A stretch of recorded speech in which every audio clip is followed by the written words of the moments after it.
नमस्कार। आज हम प्राकृतिक चिकित्सा के कुछ महत्वपूर्ण बिंदुओं की बात करेंगे। ऐसे महत्वपूर्ण बिंदु जो विभिन्न एग्जामों में जहाँ से क्वेश्चन पूछे जाते हैं उनके बारे में अपन बात करेंगे।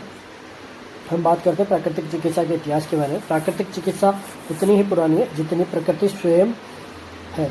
इसके आधारभूत जो तत्व है वो आकाश, वायु, अग्नि, जल और पृथ्वी, ये जो है इनको पंच महाभूत कहा जाता है, जो इसके आधारभूत तत्व है।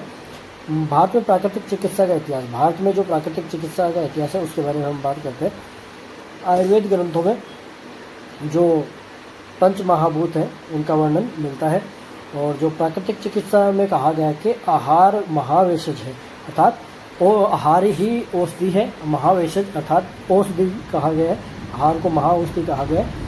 सदैव पथ्य अपथ्य का सेवन करने वाले सेवी को औषधियों की आवश्यकता नहीं होती और अपथ्य सेवी के लिए कोई औषधि नहीं होती। जो व्यक्ति सदैव पथ्य अपथ्य का ध्यान में रखकर ग्रहण करता है उसको किसी प्रकार की औषधि की आवश्यकता नहीं होती। और जो व्यक्ति कभी पथ्य अपथ्य का ध्यान नहीं रखता उसके लिए कोई औषधि नहीं बनेगी, ऐसा आयुर्वेद में कहा गया है।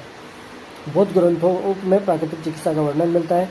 और सिंधु घाटी सभ्यता में 350 ईस्वी पूर्व जल चिकित्सा का वर्णन 350 ईस्वी पूर्व मिलता है। अब हम बात करते हैं आधुनिक प्राकृतिक चिकित्सा का जन्म और विकास। 400 ईस्वी पूर्व हिप्पोक्रेटस को आधुनिक प्राकृतिक चिकित्सा का जनक माना जाता है, 400 ईस्वी पूर्व। और पाश्चात्य देशों में प्राकृतिक चिकित्सा के इतिहास के बारे में हम बात करते हैं तो 1600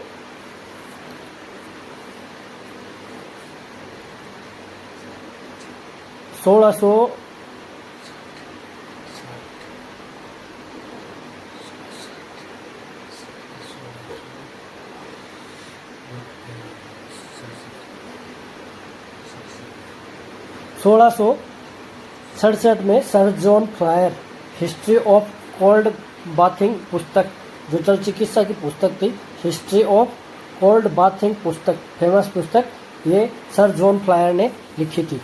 विंसेज प्रिंसेज जो आधुनिक प्राकृतिक चिकित्सा का जनक जिनको माना जाता है, विंसेज प्रिंसेज को आधुनिक प्राकृतिक चिकित्सा का जनक माना जाता है, इसका ध्यान रखें। जल चिकित्सा का जनक भी इनको कहा जाता है, फादर ऑफ वाटर थेरेपी भी इनको कहा जाता है विंसेज प्रिंसेज को। तो ये मुख्य जो साइंटिस्ट हैं जल प्राकृतिक चिकित्सा के, उनके बारे में अपन बात करते हैं। जॉनसन स्क्रॉथ थे, उनको स्क्रॉथ चिकित्सा के नाम से इन्होंने जो प्राकृतिक चिकित्सा के बारे में बताया था उसकी चिकित्सा को स्क्रॉथ चिकित्सा के बारे में वर्णन मिलता है। Doctor Henry Benjamin everybody guide to nature cure नामक बहुत ही फेमस पुस्तक थी। जो हेनरी बेंजामिन है इनकी बहुत ही फेमस पुस्तक everybody guide to nature cure नामक पुस्तक। डॉक्टर मैकफेडन की फास्टिंग फॉर हेल्थ, जो उपवास चिकित्सा है उसके ऊपर इनकी पुस्तक मिलती है, fasting for health. Macfadden encyclopedia for physical health पुस्तक नाम से भी इनकी ये दोनों पुस्तकें हैं, बहुत ही अच्छी पुस्तकें और बहुत ही फेमस पुस्तकें, फास्टिंग फॉर हेल्थ और McFadden encyclopedia for physical health, ये पुस्तक फेमस पुस्तकें हैं।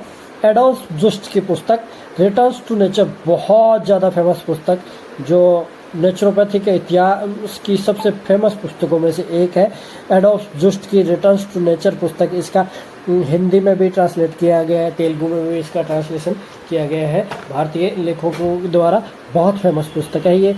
और एक और बहुत फेमस पुस्तक डॉक्टर एच.के. लॉज की जल चिकित्सा की जो पुस्तक है, डॉक्टर एच.के. लॉज की, वो बहुत शानदार पुस्तक है जल चिकित्सा की।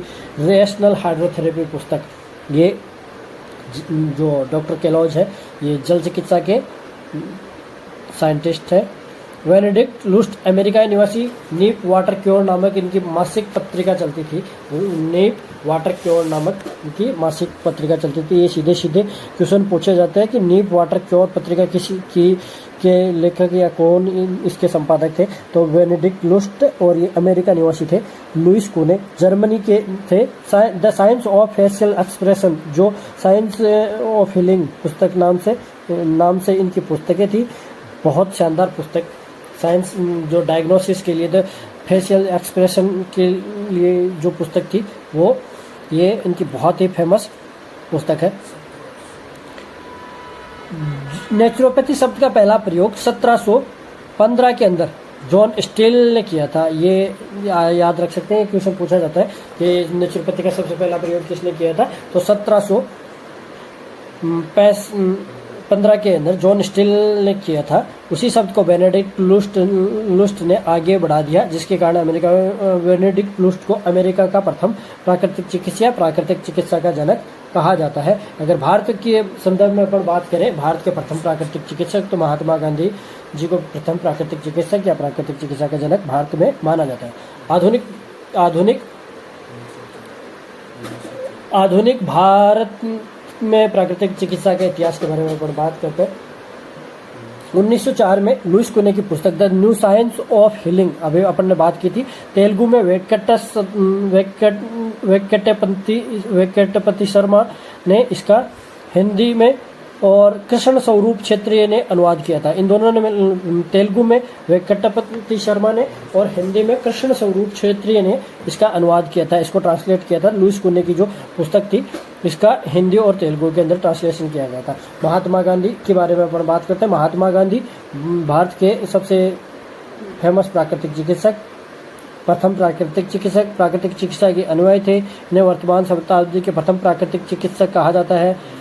1940 में पूना के समीप प्राकृतिक चिकित्सालय की इन्होंने स्थापना की थी, जो आगे चल के उसको NIN के अंदर कन्वर्ट कर दिया गया था, जो उरुली कांचन के अंदर इन्होंने स्थापना की थी। संत विनोबा भावे गांवों की स्वास्थ्य योजना प्राकृतिक चिकित्सा के बहुत बड़े समर्थक थे। मोरारजी देसाई, जो अपने देश के बहुत बड़े प्राकृतिक चिकित्सा के लेखक हुए हैं। डॉक्टर लक्ष्मी नारायण चौधरी राजस्थान के नीमका थाना के निवासी और देश के प्रसिद्ध प्राकृतिक चिकित्सक थे। डॉक्टर लक्ष्मी नारायण चौधरी बहुत फेमस चिकित्सक। डॉक्टर विठल दास मोदी की आरोग्य मासिक पत्रिका के संपादन और आरोग्य मंदिर गोरखपुर के संस्थापक, जिसके आज भी बहुत सारी पुस्तकें आज भी प्राकृतिक चिकित्सा के बारे में चलती हैं, वो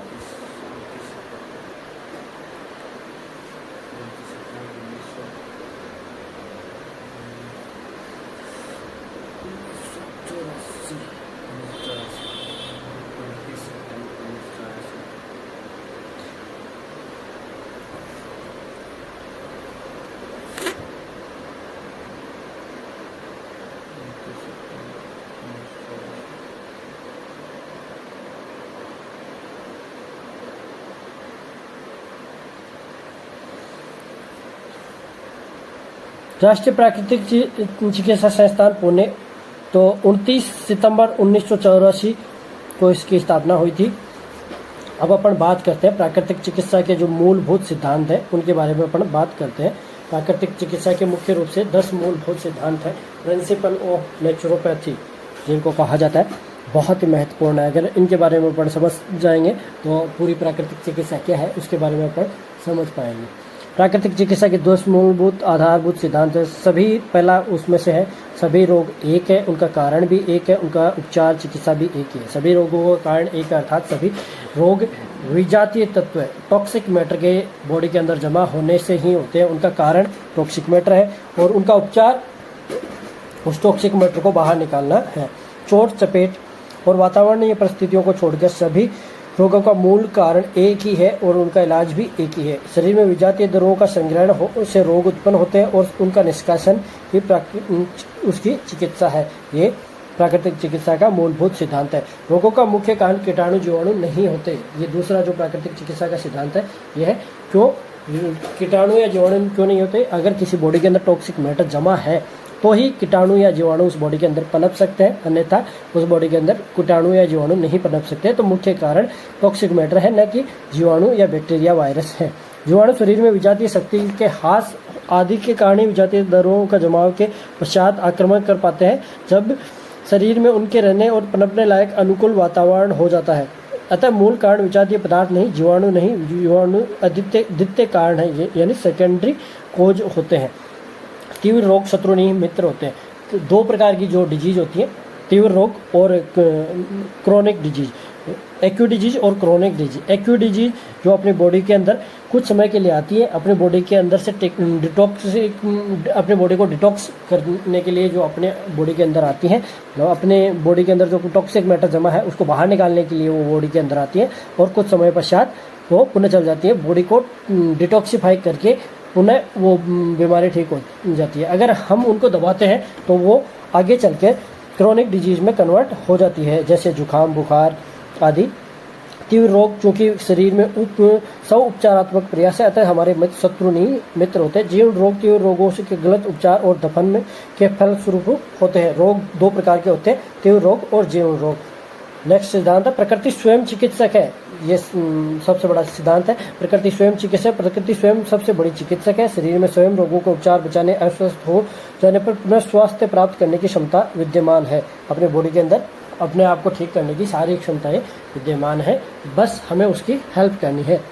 चिकित्सा रोग की नहीं, संपूर्ण शरीर की होती है। प्राकृतिक चिकित्सा में किसी एक स्पेशल रोग की चिकित्सा नहीं की जाती, बल्कि पूरी बॉडी की चिकित्सा की जाती है। टॉक्सिक मैटर को बाहर निकाला जाता है और बॉडी को क्लीन किया जाता है, तो पूरी बॉडी की चिकित्सा की जाती है। प्राकृतिक चिकित्सा में चिकित्सा रोग की नहीं बल्कि संपूर्ण शरीर की जाती है।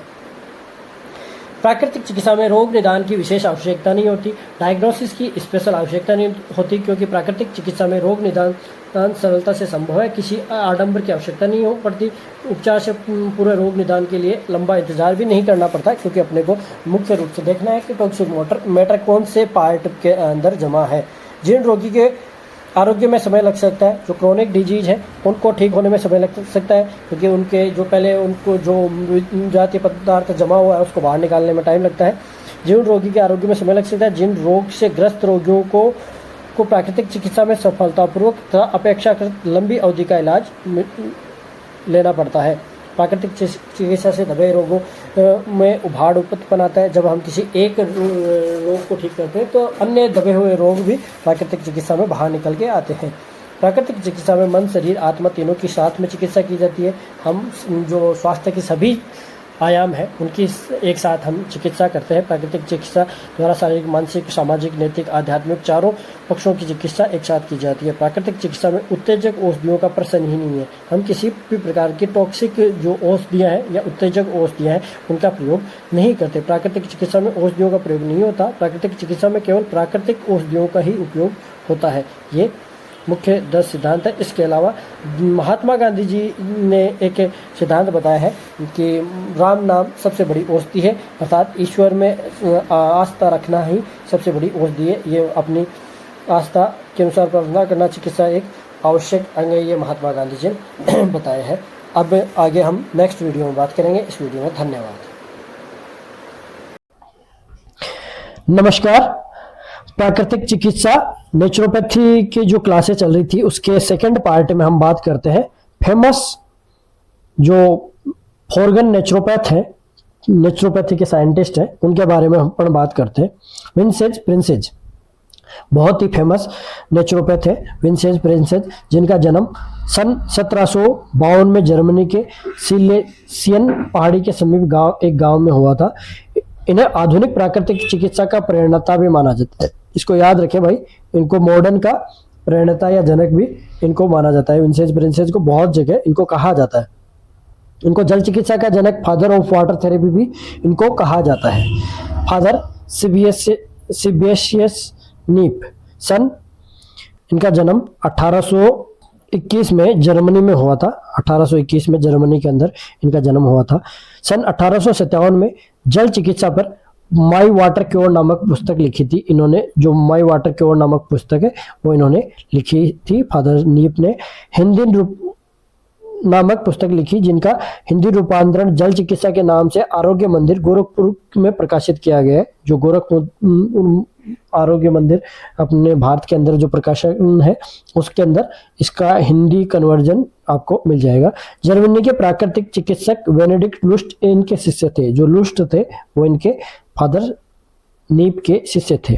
नेक्स्ट है डॉक्टर इसांक जेनिंग, जन्म 1788 में हुआ था और पुस्तक 3 है इनकी, द मॉडर्न इन मुख्य रूप से इनकी पुस्तकों के बारे में ही पूछा जाता है कि ये किसकी फेमस पुस्तक है, तो ये इनके नाम ध्यान में रखें। पुस्तकें 3 इनकी फेमस पुस्तकें हैं, the medical reform, the philosophy of human तथा the tree of human life as human degeneracy. और डॉक्टर लुइस कोने, बहुत फेमस चिकित्सक, जन्म 1844 में जर्मनी में हुआ। महत्वपूर्ण पुस्तकें the new science of healing तथा the science of facial expression, इनकी पुस्तक। ही बात की इन्होंने शुरुआत की थी, जिस सिट्स बात या मैंने स्नान को कूने स्नान के नाम से भी जाना जाता है। ये ध्यान में रखें, जो सिट्स बात है ये मैंने स्नान को कूने स्नान के नाम से भी जाना जाता है। एडोल्फ जुस्ट, बहुत ही फेमस पुस्तक, प्राकृतिक चिकित्सा की बहुत ज्यादा फेमस पुस्तक। रिटर्न्स टू नेचर, इनकी पुस्तक जो है बहुत ज्यादा फेमस पुस्तक इनकी, जो एडोल्फ जुस्ट ने लिखी। बहुत बार एडोल्फ जुस्ट के लिए पूछा जाता है कि एडोल्फ जुस्ट की ये फेमस पुस्तक कौन सी है। ये मतलब अगर नेचुरोपैथी में अगर जुस्ट की बात ना हो तो नेचुरोपैथी कहीं वजूद नहीं है, ऐसा मान लो। नेचुरोपैथी में एडोल्फ जुस्ट के लिए बहुत अधिक महत्वपूर्ण है, नेचुरोपैथी के लिए एडोल्फ जुस्ट बहुत अधिक महत्वपूर्ण है।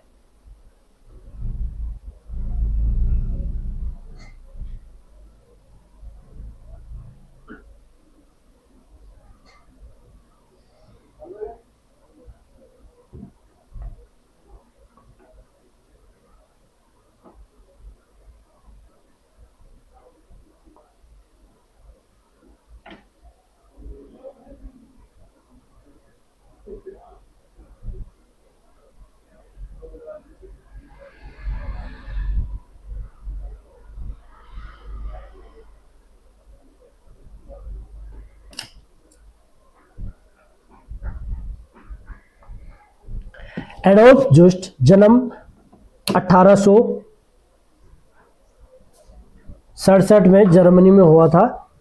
एडोल्फ जुस्ट का जन्म 1867 में जर्मनी के अंदर हुआ था। मिट्टी चिकित्सा का विकास और प्रयोग इन्होंने किया था। इनके द्वारा मालिश की क्रिया का भी जन्म हुआ था एडोल्फ जुस्ट के द्वारा। इनकी महत्वपूर्ण पुस्तक रिटर्न्स टू नेचर, जिसका हिंदी ट्रांसलेशन भी उपलब्ध है। हेनरी लिंडनहार नेक्स्ट साइंटिस्ट है। इनका जन्म 1853 में जर्मनी में हुआ था। इन्होंने प्राकृतिक चिकित्सा से होने वाले लाभों तथा प्रभावों को वैज्ञानिक आधार प्रदान किया था। प्राकृतिक चिकित्सा के सिद्धांत तीव्र रोग अपने चिकित्सक स्वयं होते हैं सिद्ध किया था। इनकी पुस्तकें nature care, philosophy of natural therapeutics, iridology और इरिडोलॉजिस्ट एंड अदर डायग्नोस्टिक मेथड, ये इनकी फेमस पुस्तकें हैं। जॉन हार्वे केलॉग, ये है जो संसार के प्राकृतिक चिकित्सा के नाम से जाना, पूरा संसार इनको प्राकृतिक चिकित्सक के नाम से जाना जाता है। सन 1852 में अमेरिका में इनका जन्म हुआ। इन्होंने प्राकृतिक चिकित्सा के क्षेत्र में कई प्रकार के आविष्कार किए, जिसमें से विद्युत इलेक्ट्रोस्नान, ये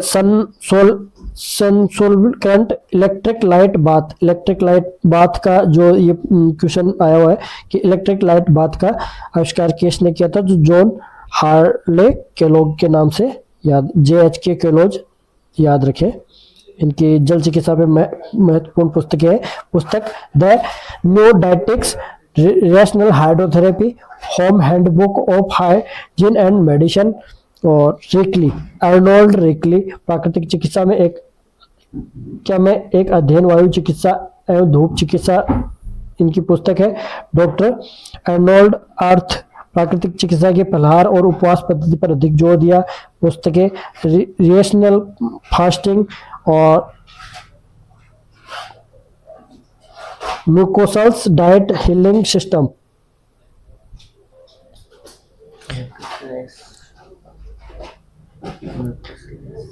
म्यूकोसल्स diet healing system, James Henry Tilden, book थी इम्पेयर्ड हेल्थ, और बर्नर मैकफेडन, इनकी बुक थी फादर ऑफ फिजिकल कल्चर की उपाधि इनको प्राप्त हुई थी। बुक थी book of health, fasting for health and Macfadden's encyclopedia and physical culture. Arbuthnot Lane, sir William Arbuthnot Lane पुस्तक थी। गुड हेल्थ और the principle practice of medicine नामक इनकी फेमस पुस्तकें थी। भारत के जो प्राकृतिक चिकित्सक हैं, भारत के जो प्रमुख प्राकृतिक चिकित्सा है उनमें है श्री जानकी शरण शर्मा। रोगों की अचूक चिकित्सा इनकी पुस्तक थी एवं अचूक चिकित्सा के प्रयोग पुस्तकें इन्होंने लिखी थी। डॉक्टर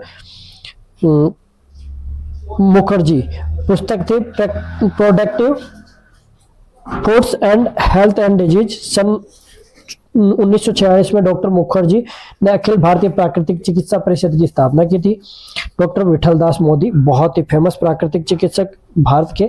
1940 ईस्वी में इन्होंने गोरखपुर में आरोग्य मंदिर प्राकृतिक चिकित्सालय की स्थापना की। एडोल्फ जुस्ट द्वारा लिखी गई पुस्तक रिटर्न्स टू नेचर फेमस पुस्तक का हिंदी अनुवाद करके भारतीय प्राकृतिक चिकित्सा में एक बड़ा कार्य किया। प्राकृतिक चिकित्सा की शिक्षा के लिए एक शिक्षा केंद्र 1962 में गोरखपुर में स्कूल ऑफ नेचुरल थेरापेटिक्स नाम से स्थापित की। रोगों की सरल प्राकृतिक चिकित्सा, स्वास्थ्य के लिए फल और तरकारी, बच्चों का स्वास्थ्य एवं उनके रोग, दुग्ध कल्प, उपवास के लाभ, उपवास चिकित्सा आदि अनेक पुस्तकों को अंग्रेजी और भारतीय भाषाओं में इन्होंने ट्रांसलेट किया था। डॉक्टर के लक्ष्मण शर्मा अति प्रसिद्ध पुस्तक प्रैक्टिकल नेचर केयर की रचना इन्होंने की थी। डॉक्टर विश्वेश्वर प्रसाद सिंह जीवन सखा मासिक पत्रिका का ये संपादन करते थे। डॉक्टर महात्मा गांधी जी को भारत के प्रथम प्राकृतिक चिकित्सक कहा जाता है। भारत में प्राकृतिक चिकित्सा के अतिरिक्त उपवास सत्याग्रह के नियमों का भी अनुपालन किया। सर्वप्रथम भारत में प्राकृतिक आश्रम का निर्माण इन्होंने किया था। उरुलिकाचल में आरोग्य की कुंजी नामक जो संपादकीय है उसके ये संपादकीय थे। डाइट एंड डाइट रिफॉर्म नामक इन्होंने पुस्तक लिखी थी प्राकृतिक चिकित्सा से संबंधित। इसके अलावा डॉक्टर शरण प्रसाद, डॉक्टर S.J. सिंह और डॉक्टर वेंकट राव तथा श्रीमती विजय लक्ष्मी ये भी प्राकृतिक चिकित्सा के मुख्य प्राकृतिक चिकित्सक है। भारत के नेचर केयर कॉलेज की स्थापना कर उन योगदान दिया, विश्वविद्यालय को मान्यता दिलाई। MBBS योग्यता के बराबर उपाधि 1972 से ये प्रारंभ हुआ था। Doctor S. Swaminathan life natural अंग्रेजी मासिक पत्रिका के संपादन के साथ साथ हेल्थ सखा मासिक पत्रिका का भी इन्होंने संपादन किया। डॉक्टर हीरालाल, डॉक्टर युगल किशोर चौधरी जो मिट्टी चिकित्सा नामक इनकी पुस्तक लिखी। पृथ्वी की अद्भुत रोगनाशक शक्ति इसके नाम से इन्होंने पुस्तक लिखी थी। ये कुछ महत्वपूर्ण प्राकृतिक चिकित्सा के भारत और विदेशों के जो साइंटिस्ट हैं उनके बारे में पढ़ने पढ़ा। अगली क्लास में अपन पढ़ेंगे कॉन्सेप्ट क्या है, डिजीज का क्या कॉन्सेप्ट है उसके बारे में अपन पढ़ेंगे। तब तक के लिए धन्यवाद।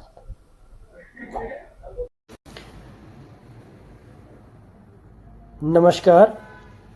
प्राकृतिक चिकित्सा की जो क्लासेस चल रही थी उसमें अपन बात करते हैं रोग की अवधारणा, concept of disease according to naturopathy. आधुनिक जीवन शैली एवं प्रदूषित खान पान रोगों की वृद्धि का महत्वपूर्ण कारण है। रोग की परिभाषा क्या है? व्याधि विविधम दुख मदादाति व्याधि, अर्थात जिसके द्वारा विभिन्न दुखों की उत्पत्ति होती है वह व्याधि है। विकट आदि या स्मार्त से व्याधि, विभिन्न प्रकार के दुख जिससे आते हैं उसे व्याधि कहते हैं। रोगों के कारण प्राकृतिक चिकित्सा के अनुसार क्या है? प्राकृतिक चिकित्सा के अनुसार रोगों का एकमात्र कारण विजातीय दरों का शरीर में एकत्रित होना माना जाता है। इसलिए माना जाता है क्योंकि विजातीय द्रव्य शरीर में एकत्रित होंगे तभी किसी प्रकार का रोग अपने को हो सकता है, अन्यथा किसी प्रकार का रोग अपने को नहीं होगा। आयुर्वेद के अनुसार आयुर्वेद क्या मानता है? आयुर्वेद के अनुसार काल, बुद्धि, इंद्रियों के विषयों का मिथ्या योग एवं अति योग रोगों का कारण माना जाता है। आयुर्वेद काल, बुद्धि और इंद्रियों के विषय, जो इंद्रियों के अलग अलग विषय हैं, देखना, सुनना, ये जो विषय हैं, इनका अतियोग या मिथ्या योग होना ही रोगों का कारण आयुर्वेद के अनुसार माना जाता है, बल्कि प्राकृतिक चिकित्सा शरीर में विभिन्न प्रकार के विजातीय तत्वों के संग्रहण होने को रोग का कारण मानता है। वर्तमान में रोग की अवधारणा क्या है? वर्तमान में रोग प्रतिरोधक क्षमता को कम करने वाले निम्न कारण रोग के हेतु होते हैं। कौन कौन से? मानसिक तनाव जो आज के समय में बहुत अधिक बढ़ रहा है, पर्यावरण प्रदूषण जो बहुत अधिक बढ़ रहा है, व्यसन, नशा और अत्यधिक दवाइयों का सेवन जिसमें एंटीबायोटिक या अलग अलग प्रकार की दवाइयां हैं जिनका अत्यधिक सेवन रोगों का मुख्य कारण बनता जा रहा है। रोगों का सामान्य भेद, अगर रोगों के भेदों के बारे में अपन बात करें, कितने टाइप्स के होते हैं, टाइप्स के बारे में अपन बात करते हैं। प्राकृतिक चिकित्सा के अनुसार रोगों के भेद दो प्रकार के होते हैं, तीव्र रोग और जीर्ण रोग। तीव्र रोगों को शरीर का मित्र माना जाता है। वे रोग जो शरीर के अंदर जो टॉक्सिक मैटर जमा होता है उसको बाहर निकालने के लिए आते हैं, उनको तीव्र रोग कहते हैं। अगर तीव्र रोगों को अपन दबा देते हैं किसी भी प्रकार की किसी भी प्रकार की औषधियों के द्वारा, तो वह जीर्ण रोगों में कन्वर्ट हो जाते हैं। आयुर्वेद के अनुसार दो प्रकार के होते हैं, निज और आगंतुज। निज वो जो अपन वात पित्त कफ के कारण उत्पन्न होते हैं। आगंतुज जैसे किसी प्रकार का अभिघात, अभिचार, अभिशाप या अभिसंग आदि से जो उत्पन्न होते हैं वो सारे आगंतुज रोग कहलाते हैं, ये आयुर्वेद मानता है। अधिष्ठान भेद से शारीरिक और मानसिक अधिष्ठान या अर्थात किस प्रकार कहाँ वो रोग अवस्थित होता है, अधिष्ठान शरीर में या मानसिक रोग जो होते हैं वो मानसिक रोग। निदान की विधियां, diagnosis method according to naturopathy में जो डायग्नोसिस मेथड है उनके बारे में अपन बात करते हैं। प्राकृतिक चिकित्सा के अनुसार रोगों का एकमात्र कारण विजातीय द्रवों को शरीर में एकत्रित होना माना जाता है। विजातीय द्रवों के शरीर में एकत्रित होने के कारण क्या है? भय, जो मानसिक विजातीय द्रव्य है उनको एकत्रित करने, तनाव, गुस्सा, चिंता, असंतुलित भोजन, प्रदूषण, मांस पदार्थ, लंबे समय तक बैठे रहना, वैरोधिक आहार, वेग धारण, अनावश्यक विश्राम, आवश्यक विश्राम न करना, नकारात्मक सोच, क्षारीय अम्लीय पदार्थों का अनुपात में असंतुलन, तीव्र रोगों को दवाओं से दबाना, क्षमता से अधिक परिश्रम करना, ये सभी विजातीय द्रवों का अपने शरीर में इकट्ठे होने के मूल कारण है। अगर इन्हीं कारणों को अपन लगातार दोहराते रहेंगे तो अपने शरीर में टॉक्सिक मैटर जमा होते जाएंगे और विभिन्न प्रकार के रोग उत्पन्न होते जाएंगे। निदान की जो विधियां हैं उनके बारे में अपन बात करते हैं। कौन कौन से डायग्नोस्टिक मेथड है नेचुरोपैथी के अंदर उनके बारे में अपन बात करते हैं। मुख आकृति निदान, फेशियल डायग्नोसिस, जो लुइस कोने ने बताया था। लुइस कोने की इसके ऊपर बुक भी लिखी हुई है फेशियल डायग्नोसिस नाम से। आकृति से रोग की पहचान, ये इस पुस्तक के अंदर बताया गया है। तो अपन देखते हैं कैसे इसके अंदर इसकी मुख्य बातें के बारे में बात करते हैं। चेहरे पर कोमलता, आंखें भीतर धसी हुई होना, ये टीबी 6 जिसको बोलते हैं उसके लक्षण इस बताए गए हैं, ऐसा अपन अनुमान लगा सकते हैं। चेहरे पे थकान, ज्वर और कब्ज की स्थिति में, चेहरे व पलकों पर सूजन आना, वृक्षोद अर्थात किडनी के अंदर स्वेलिंग होना, चेहरे पर पीलापन, जॉन्डिस या पांडु रोग, एनीमिया जिसको कहते हैं,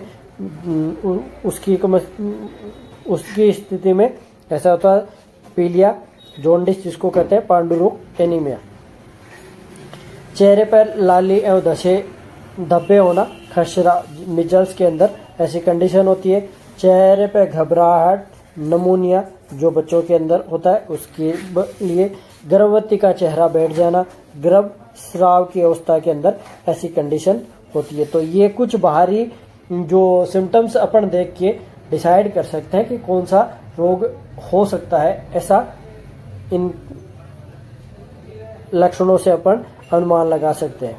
नाड़ी के द्वारा अपन कैसे रोग परीक्षण कर सकते हैं, पल्स रेट का एग्जामिनेशन करके उसके बारे में अपन बात करते हैं। पाचन संस्थान के जो रोग है, मंदाग्नि में शीतल नाड़ी होगी। पाचन संस्थान का रोग जो मंदाग्नि है उसमें शीतल जो कफ की वृद्धि से होता है, कफ दोष की वजह से। मंदाग्नि में शीतल नाड़ी, अजीर्ण में क्षीण, अतिसार में मंद एवं निस्तेज, एकदम बहुत हल्की नाड़ी होगी, वो अतिसार के अंदर होगी। श्वास रोग में टीबी, जिस ओर का फेफड़ा खराब होगा उस ओर की नाड़ी दूसरी ओर की अपेक्षा ऊंची। दमा रोग में तीव्र ज्वर युक्त सविराम नाड़ी, ये दमा रोग में अर्थात अस्थमा के अंदर ऐसी नाड़ी पाई जाएगी। हृदय रोग में द्रुतगामी और कर्कश नाड़ी उपस्थित होगी। मूत्र रोग, मूत्रघात में मेंढक के समान वृक्षोथ में कठोर नियमित नाड़ी गति होगी। संक्रामक रोगों में मलेरिया, अपने स्थान से चूत पुनः अपने स्थान पर लौटकर आती हुई नाड़ी अपने को महसूस होगी। टाइफाइड, नाड़ी गति अति तीव्र होगी। जीवा प्रेक्षण के बारे में अपन बात करते हैं। जीवा पर सफेद परत का जमना, अपच, यकृत आंत्र विकार से संबंधित ये सिम्टम्स है। रुक्ष जीवा, ज्वर, पानी की कमी होना, जीवा पर लालिमा एवं छाले होना, पाचन विकार या कब्ज की स्थिति होना, जीवा पर भूरा या कालापन होना टाइफाइड की अवस्था में, जीवा पर नीलापन हृदय रोग की अवस्था में जिसमें ऑक्सीजन की कमी होने लगती है, जीवा पर लालिमा की कमी, खून की कमी, एनीमिया जिसको कहते हैं, जीवा का लंबा होना, मस्तिष्क रोग होना, जीवा का एक ओर घूम जाना, पैरालिसिस, पक्षाघात जिसको कहते हैं, जीवा का रंग शीशे समान होना, हैजा और फेफड़े के रोग में ऐसी कंडीशन उत्पन्न होती है। जीवा का बढ़ना एवं दांतों के निशानों का होना, यकृत, लीवर विकार के अंदर ऐसी कंडीशन होती है। अब हम बात करते हैं दांतों के द्वारा कैसे अपन एग्जामिनेशन कर सकते हैं। पायरिया में दांतों की जड़ों एवं मुसड़ों में पीप या ब्लड निकलने लगता है। पांडु रोग, एनीमिया में रोगी के मसूड़े ढीले पड़ जाते हैं। भारी शरीर में चूने की कमी होने से दांत आसानी से टूटने लगते हैं, डिजेनरेशन स्टार्ट हो जाता है। स्क्रवी रोग में मुसड़ों के दबाने से खून निकलने लगता है। लिप एग्जामिनेशन, होठों का कैसे अपन परीक्षण कर सकते हैं, उसके लिए हृदय रोग में रोगी के होठ काले या नीले हो जाते हैं। ऑक्सीजन की कमी से हृदय रोग में रोगी के होठ नीले या काले हो जाते हैं। दिल की कमजोरी में होठ नीले हो जाते हैं। निमोनिया, मलेरिया में होठों पे दाने समान संरचना निकलना प्रारंभ हो जाती है। पाचन विकारों में होठ हर समय सूखे रहते हैं तथा कभी कभी सफेद हो जाते हैं। ये होठों द्वारा अपन एग्जामिनेशन कर सकते हैं। आंखों का परीक्षण, आई एग्जामिनेशन, आंखों के अंदर दशा, आंखों का अंदर की ओर दशा होना, श्वेत प्रदर, दुर्बलता, रक्तस्राव, डिहाइड्रेशन की कंडीशन को दिखाता है। आंखों की सूजन, पलकों की सूजन, यकृत विकार, हृदय रोग को दर्शाता है। आंखों का लाल होना, नजला, जुकाम, उच्च रक्तचाप या मस्तिष्क विकार को दर्शाता है। आंखों की झिल्ली सफेद होना खून की कमी को दर्शाता है। आंखों की पुतलियों का सिकुड़ना अफीम का सेवन का कारण बताता है। आंखों की पुतलियों का फैलना मोतियाबिंद, मिर्गी और सर्पदंश को बताता है। कनिका निदान, आइरिस डायग्नोसिस के बारे में पढ़ेंगे, ये अपन एक साथ पूरा पढ़ लेंगे उसका चैप्टर।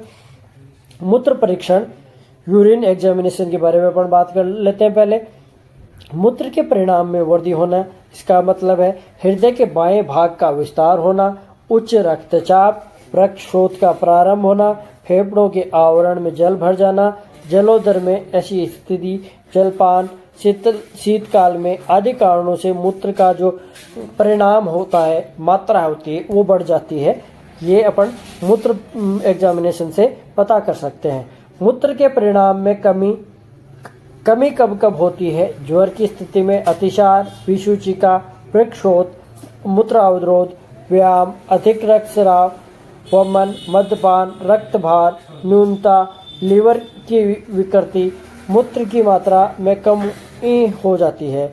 मूत्र का अपेक्षित गुरुत्वता भार कम या अधिक हो जाना, ये मधुमेह, यूरिया की वृद्धि होना, मांसाहार अधिक खाने से आदि में मूत्र का परिणाम कम हो जाना और निमोनिया और टाइफाइड में मूत्र का अपेक्षित गुरुत्व स्पेसिफिक जो ग्रेविटी होती है वो बढ़ जाती है। तो ध्यान रखें, स्टीरिया, मूत्र नलिका का रोग, शीतल पेट और पक्षाघात में गुरुत्व कम हो जाता है, जो स्पेसिफिक ग्रेविटी है वो कम हो जाती है। तो इसको से विशेष रूप से ध्यान रखें।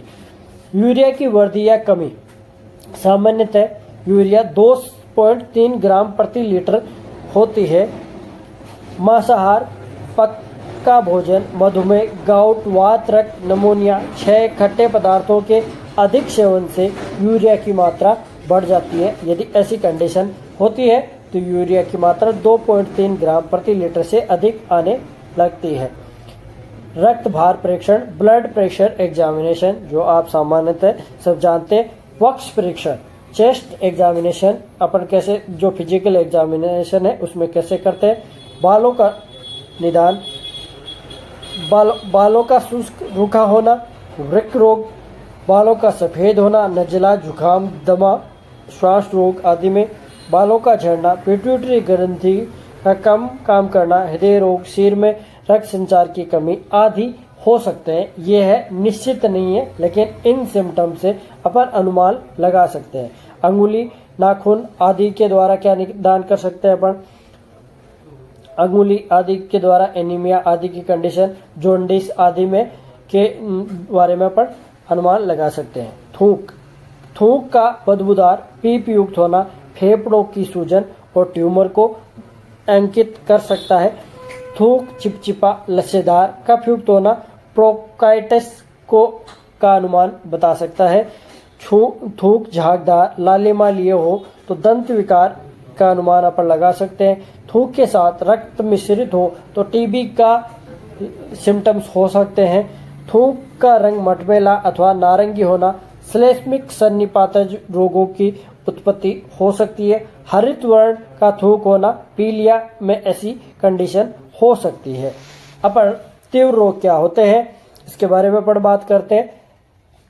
प्राकृतिक चिकित्सा में रोगों की दो अवस्था बताई गई है, तीव्र रोग और क्रोनिक डिजीज। तीव्र रोग क्या होते हैं? तीव्र रोग शरीर में विजातीय पदार्थों को जल्दी से अर्थात तीव्र गति से निष्कासित करने की एक प्रक्रिया है, बाहर निकालने की एक प्रक्रिया है। तीव्र रोगों को डॉक्टर बर्नर मैकफेडन ने इस प्रकार स्पष्ट किया है, if is disease that saves life, it is disease that actually cure the body by means of disease position and element which might have caused death had they been allowed of remain। अर्थात तीव्र रोग जो होते हैं वो हमारे शरीर में जो विजातीय द्रव्य टॉक्सिक मैटर लगातार जमा होते रहते हैं, उनको बाहर निकालने के लिए प्रकृति स्वतः उनको लेके आती है। जब टॉक्सिक मैटर बाहर निकल जाते हैं तो तीव्र रोग स्वतः ही ठीक हो जाते हैं। यदि हम उनको दबाएंगे, हम उनके जो प्रकृति की जो प्रोसेस है टॉक्सिक मैटर को बाहर निकालने की, उसमें किसी प्रकार का व्यवधान उत्पन्न करेंगे तो वो आगे चलकर लगातार व्यवधान उत्पन्न करेंगे तो आगे चलकर वो क्रोनिक डिजीज में कन्वर्ट हो जाते हैं और विभिन्न प्रकार के रोगों में बदल जाते हैं। तीव्र रोगों के उदाहरण कौन कौन से हैं? उल्टी, दस्त, ज्वर, खांसी, टाइफाइड, हैजा, चेचक, कान में दर्द आदि तीव्र रोगों के एग्जाम्पल है। जीर्ण रोग, जटिल रोग, तीव्र रोगों को बार बार दवाओं के प्रयोग द्वारा दवाएं रखने से बाहर शरीर में विजातीय द्रव्य एकत्रित होते हुए पूरे शरीर में अपने प्रभाव से ग्रस्त कर देते हैं, जिससे जीर्ण या जटिल रोग उत्पन्न होते जाते हैं। जीर्ण रोगों के उदाहरण मधुमेह, दमा, बवासीर, कैंसर, वृक्क रोग, पार्किंसन, एनीमिया आदि जीर्ण रोग है जो लगातार तीव्र रोगों को दबाते रहने से उत्पन्न होते हैं। तो तीव्र रोग और जीर्ण रोग दो प्रकार के रोग होते हैं।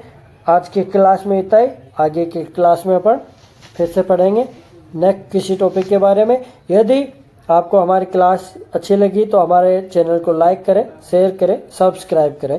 धन्यवाद।